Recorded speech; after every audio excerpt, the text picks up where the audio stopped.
오늘 우리들에게 주시는 하나님의 말씀은 마가복음 5장 21절부터 43절까지의 말씀이 되겠습니다. 함께 은혜를 나눌 하나님의 말씀 마가복음 5장 21절부터 마지막 절인 43절까지 우리 같이 함께 교독하도록 하겠습니다. 예수께서 배를 타시고 다시 맞은편으로 건너가시니 큰 무리가 그에게로 모이거늘 이에 바닷가에 계시더니 회당장 중 하나인 아이루라 하는 이가 와서 예수를 보고 발 아래에 엎드리어 간곡히 구하여 이르되 내 어린 딸이 죽게 되었사오니 오셔서 그 위에 손을 얹으사 그로 구원을 받아 살게 하소서 하거늘 무리가 따라가며 애웠습니다. 12회를 혈류증으로 알아온 한 여자가 있어 많은 의사들에게 많은 괴로움을 받았고 가진 것도 다 허비하였어 아무 효용도 없고 예수의 소문을 듣고 무리 가운데 끼어 뒤로 와서 그의 옷에 손을 대니 이는 내가 그의 옷에만 손을 대어도 구원을 받으리라 생각합니다. 이에 그의 혈류 근원이 곧 마름에 병이 나온 줄을 몸에 깨닫으니라. 예수께서 그 능력이 자기에게서 나간 줄을 곧 스스로 아시고 무리 가운데서 돌이켜 말씀하시되 누가 내 옷에 손을 대었느냐 하시니 제자들이 여짜오되 무리가 애워싸 미는 것을 보시며 누가 내게 손을 대었느냐 물으시나이까 하되 예수께서 이 일을 행한 여자를 보려고 둘러보시니 여자가 자기에게 이루어지는 일을 알고 두려워하여 떨며 와서 그 앞에 엎드려 모든 사실을 여쭈니 나라 내 믿음이 너를 구원하였으니 평안히 가라 내 병에서 놓여 건강할지어다. 아직 예수께서 말씀하실 때에 회당장의 집에서 사람들이 와서 회당장에게 이르되 당신의 딸이 죽었나이다. 어찌하여 선생을 더 괴롭게 하나이까? 하는 말을 들으시고 회당장에게 이르시되 두려워하지 말고 믿기만 하라 하시고 베드로와 야고보의 형제 요한 외에 아무도 따라옴을 허락하지 아니하시고 회당장의 집에 함께 가사 떠드는 것과 사람들이 통곡하심을 보시고 들어가서 그들에게 이르시되 너희가 어찌하여 떠들며 우느냐 이 아이가 죽은 것이 아니라 잔다 하시니 아이의 부모와 또 자기와 함께 한 자들을 데리고 그 아이의 손을 얹고 이르시되 달리다 굼 하시니 번역하면 곧 내가 내게 말하노니 소녀야 일어나라 하심이라. 소녀가 곧 일어나서 걸으니 나이가 12살이라 사람들이 크게 놀라곤 같이요. 예수께서 이 일을 아무도 알지 못하게 하라고 그들을 많이 경계하시고 이에 소녀에게 먹을 것을 주라 하시니라. 아멘. 마가복음을 어떻게 보는 관점 굉장히 중요합니다. 마가복음은 특별히 예수 그리스도가 복음이다. 복음의 시작. 그리고 복음이 선포되고 예수님께서 행하시고 하시는 모든 일들이 바로 이 땅에 예수 그리스도가 가지고 오신 그 하나님의 나라입니다. 하나님 나라의 회복. 하나님의 나라가 이 땅 가운데에 특별히 슬픈 자들, 갇혀 있는 자들, 정말 고통 가운데 있는 자들을 자유케 해주시고 풀어주시기 위한 그런 하나님의 나라가 경험되도록 하기 위한 그러한 내용이 핵심 주제다라고 하는 것이죠. 그래서 하나님 아들이신 예수 그리스도가 초점이 되는 것입니다. 그래서 마가복음 1장 1절에 보게 되면은 하나님의 아들 예수 그리스도의 복음의 시작이라고 말씀이 선포되며 시작이 됩니다. 그래서 이 말씀은 이 복음과 함께 임한 하나님의 나라를 의미하는 것입니다. 그래서 일찍이 이사야 선지자는 이사야서 61장 1절과 2절에 이렇게 예언을 하고 선포를 했습니다. 주 여호와의 영이 내게 내리셨으니 이는 여호와께서 내게 기름을 부으사 가난한 자에게 아름다운 소식을 복음이죠 전하게 하려 하심이라. 하나님의 나라 일들이죠. 나를 보내사 마음이 상한 자를 고치며 포로된 자에게 자유를, 갇힌 자에게 노임을 선포하며. 그래서 여호와의 은혜의 해, 은혜의 해와 우리 하나님의 보복의 날을 선포하여 모든 슬픈 자를 위로하되. 할렐루야. 이것이 복음이고 하나님의 나라의 주님의 통치인 것입니다. 자, 그래서 우리가 어제 본문을 보게 되면은 거라사인 지방에서 엄청난 레기온, 이 군대에 이 귀신들이 들려서 그 누구도 제어할 수 없는 무덤 사이에서 괴물과 같이 갇혀 있었고 억눌려 있었던 한 영혼을 향해서 가신 예수 그리스도, 그리고 예수 그리스도가 정말 하나님의 나라가 그 가운데에도 임하도록 하기 위하여 예수 그리스도가 가지고 계시는 하나님의 아들의 그 권세를 악한 사단도 마귀도 귀신도 꼼짝 못할 정도의 그 권위를 가지고 귀신을 쫓아내는, 그래서 그 한 영혼이 온전하게 되고 이 대가볼리 지역에 오히려 복음을 증거하게 되는, 하나님 나라를 선포하게 되는 이 놀라운 그 은혜에 대해, 그 은혜에 대해서 어제 우리가 말씀을 나눴습니다. 복음과 하나님의 나라의 이야기인 것입니다. 오늘은 아이로라고 하는 한 회당장의 딸을 살리시는 일, 그리고 그 딸을 살리시기 위해서 가시는 도중에 무리 속에 12해를 혈루증으로 괴로워하던 한 여인을 치유하는 이 내용이 오늘 본문의 내용인 것입니다. 즉 슬픈 자들을 치유하고 위로하시는 하나님 나라의 그 일을 행하시는 우리 주님의 모습을 우리는 오늘 또 본문을 통해서도 이 관점에서 볼 수가 있는 것입니다.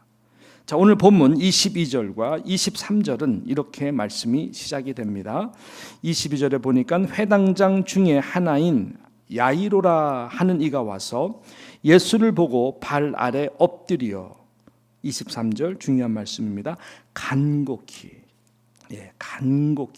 구하여 이르되 내 어린 딸이 죽게 되었사오니 오셔서 그 위에 손을 얹으사 그로 구원을 받아 살게 하소서 하거늘이라고 하는 이 간절한 요청으로 말씀이 시작이 됩니다. 여러분, 이런 유의 일만큼 특별히 부모의 마음 가운데에 눌림이 있고 참 슬픈 일은 거의 없을 것입니다.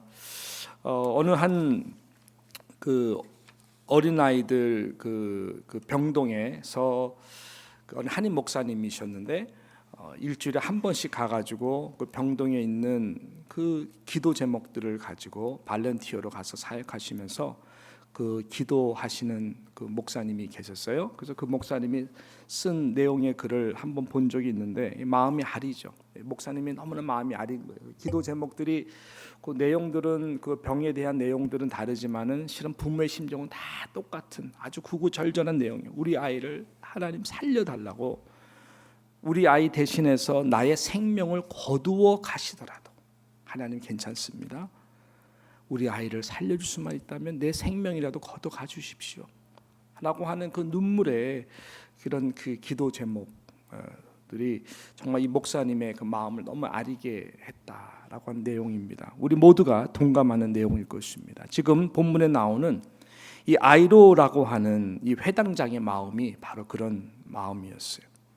우리가 좀 주목해 봐야 되는 것은 이 회당장이라고 하는 사회적 신분과 여러분 위치가 그 당시에 상당히 영적으로나 종교적으로나 많은 사람들에게 그 아주 그 존경을 받는 그 위치라고 하는 것입니다. 왜냐하면은 여러분 아시는 대로 그 회당 문화, 종교 문화, 바리새인, 사두개인, 서기관들이요, 이 사람들의 그 눈을 굉장히 많이 의식하잖아요. 의식하고 당신들이 종교적으로 존경받는 그 일에 누가 범하는 일이라든지 율법적으로 범하는 일은 절대로 파블리클리 하지 않았거든요. 그래서 그런 차원에서 볼 때에 이분은 이 회당장, 그러니까 회당의 모든 행정적인 일들을 대표적으로 감당하는 일을 이런 분들이 했고, 예배 보는 가운데 사회도 받고 그 다음에 기도도 했고, 이 회당장들은 종교적인 많은 일들을 이 가이드하는 역할을 담당했던 자들이 회당장이라고 하는 것입니다. 자, 그런데 그런 자가 지금 수많은 무리들 앞에서 영적 체면이고 당시 바리새인들이라든지 종교 지도자들 예수를 굉장히 벼르고 있었거든요. 안식일날 행하시는 일들이라든지. 그럼에도 불구하고 예수 그리스도 앞에 나와서 무릎을 꿇고 엎드려서 절을 하며 당신만이 나의 딸을 구원할 수 있고 당신만이 나의 딸을 살릴 수 있습니다 라고 하는 이 고백하고 간청을 하는 이 모습이 굉장히 인상이 깊다라고 하는 것입니다. 여러분, 우리 예수 그리스도는요, 사람의 마음의 중심을 꿰뚫어 보시는 분이십니다. 왜냐하면 하나님의 나라는 항상 우리 마음의 중심으로부터 시작이 되기 때문에 우리의 마음을 꿰뚫어 보시죠. 그 마음의 상태와 중심을 보시고 그분이 그분의 되심으로 들어가 역사하기를 기뻐하시는 분이십니다. 내가 누구는 들어가고 누구는 안 들어가고 그런 것이 아니라고 하는 것이죠. 하나님의 나라는 그렇게 보이지 않는 마음 안으로 예수 그리스도가 하나님의 아들 되심, 통치자 되심, 왕이 되심, 참 구원자 되심으로 들어가서 역사를 하시고 다스리시기를 기뻐하시는 그 마음의 상태가 굉장히 중요합니다. 마음의 중심의 상태가 중요해요.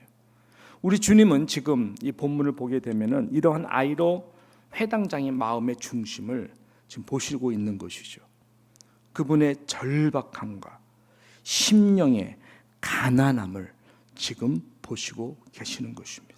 오직 주님밖에 없음을, 오직 주님만이 나의 유일한 참 소망이 되시고 오직 주님만이 우리 딸을 구원하실 수 있고 오직 주님만이 우리 딸을 살릴 수 있는 분이시다 라고 하는 그 눈물의 고백이죠.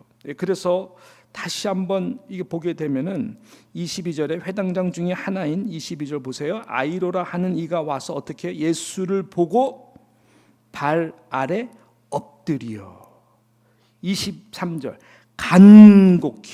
간곡히 구하여 이르되 내 어린 딸이 죽게 되었사오니 오셔서 그 위에 손을 얹으사 그로 구원을 받아 살게 하소서 하거늘. 얼마나 이 간절함과 그다음에 오직 예수님밖에 없습니다라고 하는 그 믿음, 마음의 중심, 체면이고 뭐고 예수 그리스도 앞에 완전히 엎드리는 그러한 이 마음의 중심을 보시는 예수님께서 어떻게 이분을 외면할 수 있을까요? 주님은 외면할 수가 없어요. 외면할 수가 없는 것이죠. 왜냐하면 복음이라고 하는 것은 하나님의 나라는 바로 이런 자들의 것이기 때문에 그런 것입니다. 믿으시기를 축복합니다. 여러분, 그래서 예수님께서 입을 열어서 딱 처음에 하시는 말씀이 마카리오스, 복이 있을지어다. 어떤 자가 복이 있어요? 심령이 가난한 자. 심령이 가난한 자가 복이 있다. 천국이 저들의 것이다. 하나님의 나라가 바로 이런 자들의 것이다. 어린 아이와 같은 자들이다 라고 예수님께서 말씀하신 것입니다. 그래서 여러분, 간절함과 우리의 간절함과 믿음이 함께 만날 때 바로 주님의 임재와 통치가 우리 심령 속으로 복음으로 임하게 되고 구원이든 자유든 회복이든 그 그리스도의 영이 우리를 다스리게 되는 것입니다. 이렇게 해서 예수님과 그 다음에 온 무리들이 이 딸을 구원하기 위해서 살리시기 위해서 가죠.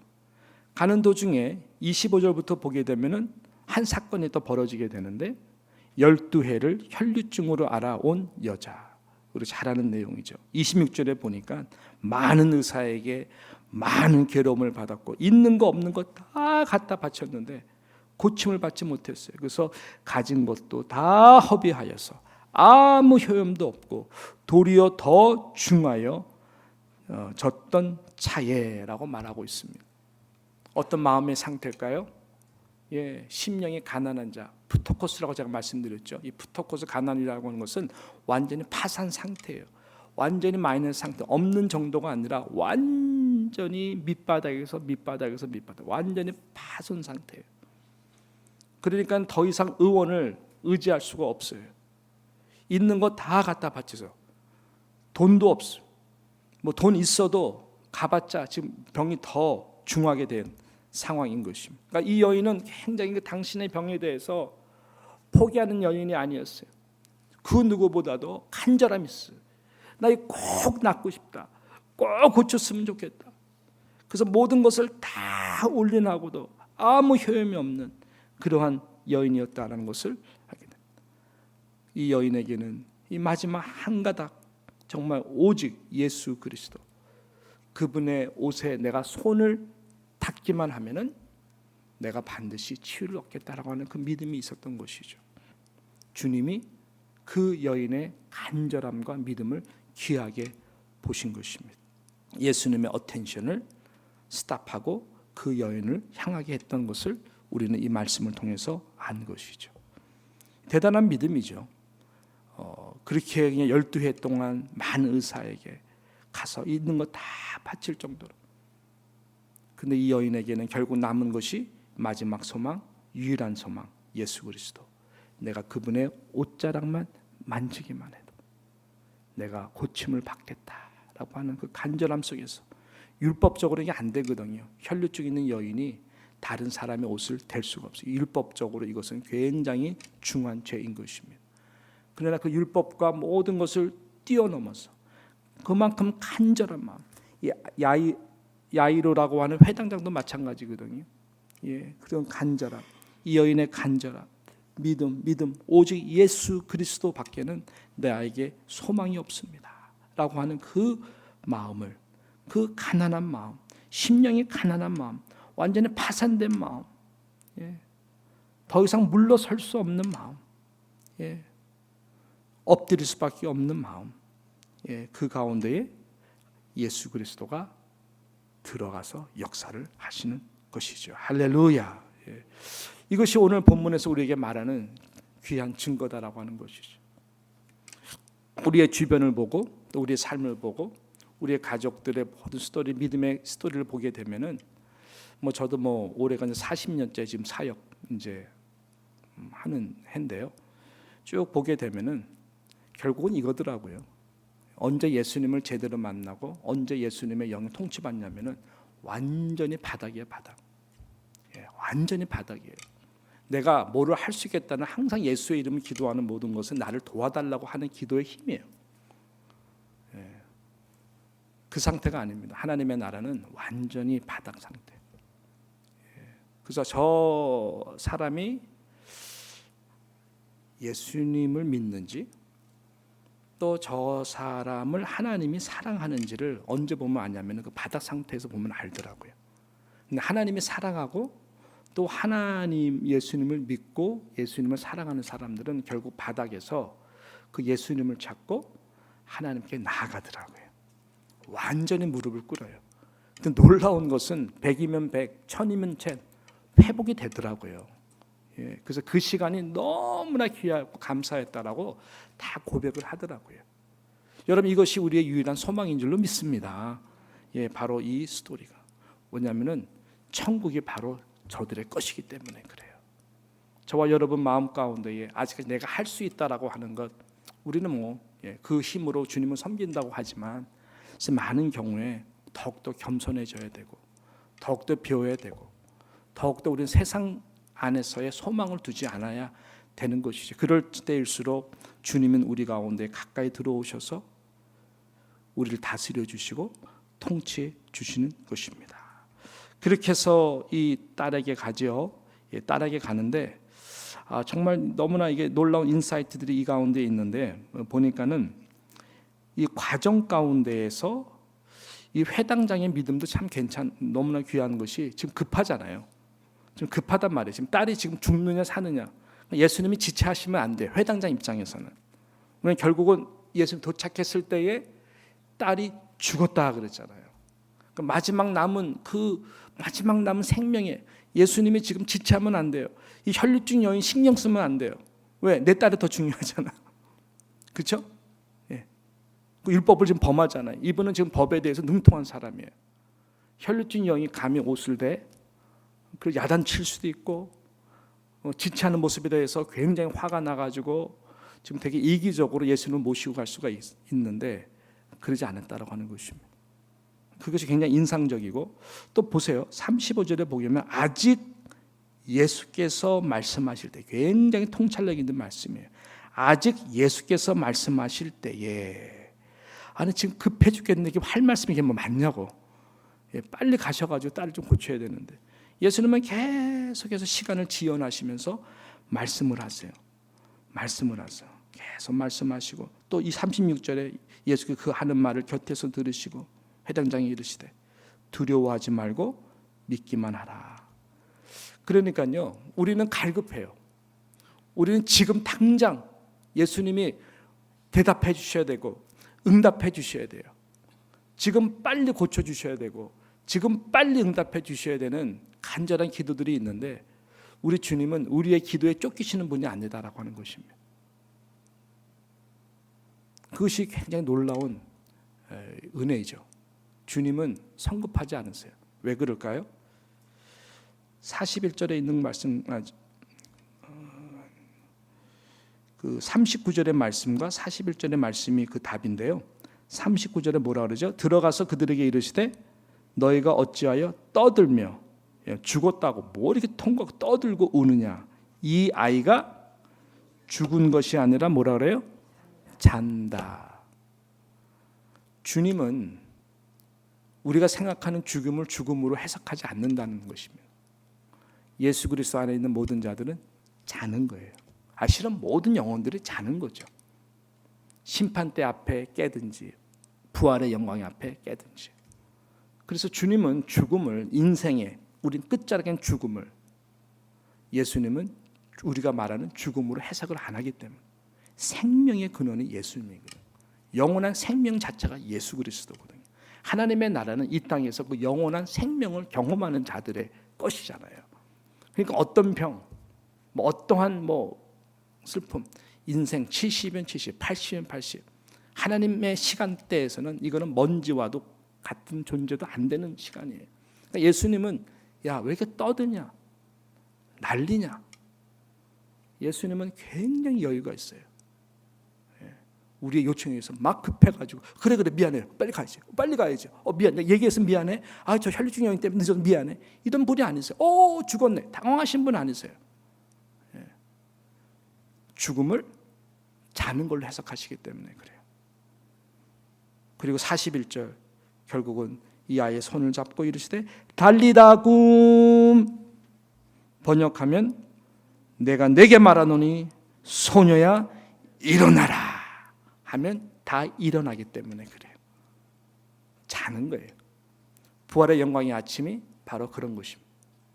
우리는 자다가 잠깐 일어나면은 영광이 부활하지. 그것이 저와 여러분의 마지막 파이널 데스티니예요. 자다가 깨면은 부활 아침이라니까요. 우리 가운데 죽는 자가 한 명도 없어요. 그래서 죄송하지만은 암 투병하시는 분들 호스피스의 파이널 메시지, 센트럴 메시지, from beginning to the end 계속하는 복음 메시지는 뭐냐면 죽음이 영원한 치유입니다. 그것이 영원한 치유다라고 하는 것이. 그 믿음을 심어주기까지 호스피스 사역은 끊임없이 이야기를 해요. 그것을 받아들이는 사람들은 평안 가운데에 의미 있게 지내시다가 평안하게 하나님 앞에 가요. 끝까지 죽음이 마지막으로 생각하는 사람들은 받아들이지 못하고 비참하게 인생을 마쳐요. 우리는 무엇을 택하겠습니까? 예수 그리스도가 영원한 생명입니다. 그분은 우리에게 달리다 굼, 내가 내게 말하노니, 주님의 말씀은 영원한 생명인 것입니다. 이 하나님의 나라를, 이 복음 가운데에 우리 모두가 오늘도 경험했으면 좋겠습니다. 심령이 가난한 자에게 임하시는 놀라운 복, 더욱더 가까이 확실하게 임하고 회복되는 하나님 나라의 다스림과 통치가 저와 여러분의 삶 가운데에 이 야이로의 삶, 혈류증 여인의 삶, 그리고 이 소녀의 삶 가운데에 그대로 임한 것처럼 우리도 임할 줄로 믿습니다. 12해를 앓은 혈류증, 12살의 이 어린 딸, 공통점이 12이라고 하는 거거든요. 하나님의 나라는 이렇게 완전한 거예요. 12, 완전한 거예요. 완전한 거예요. 예, 완전한 거예요. 완전한 이런 하나님의 나라를 다스리시는 완전하신 예수 그리스도가 우리 신앙 고백 가운데에 정말 왕이 되어 주시고 오늘도 다스려 달라고 우리의 갈급한 심령 기도 제목 가운데도 오셔서 들으시고 하나님 예수님 들으시면은 일단 기도가 응답이 되는 거예요. 들으시면 응답이 되는 거예요. 하나님의 때에 반드시 이루어질 것입니다. 달리다쿰 일어나라 내 아들아 일어나라 내 딸아 그 음성이 저와 여러분의 영혼을 살리시는 이 새벽의 아침이 되기를 주님의 이름으로 축원합니다. 할렐루야 기도합니다. 하나님 감사합니다. 성령의 시대 복음의 시대 하나님 나라 시대에 우리가 살고 있습니다. 하나님 아버지 이 마가복음 오늘 본문에 주시는 귀한 말씀과 같이 야이로와 12회를 알았던 혈루증 여인과 같이 우리의 간절한 갈급함과 믿음이 늘 함께하여서 우리의 심령이 가난하게 하여 주시고 그래서 주님이 통치하시고 달리다쿰 어떤 상황 가운데서도 일어날 수 있는 하나님의 놀라운 은혜의 해를 경험할 수 있는 오늘 하루가 되게 하여 주시고 우리의 삶이 되게 하여 주시고 우리 모든 자녀들의 삶이 될 수 있도록 우리 모든 교우들의 삶이 될 수 있도록 은혜를 내려 주시옵소서. 영원한 치유가 죽음이라는 것 다시 한번 깨닫고 하나님 아버지 어떤 상황도 두려워하지 않는 우리 모두가 되게 하여 주시옵소서. 예수님의 이름으로 기도드리옵나이다. 아멘.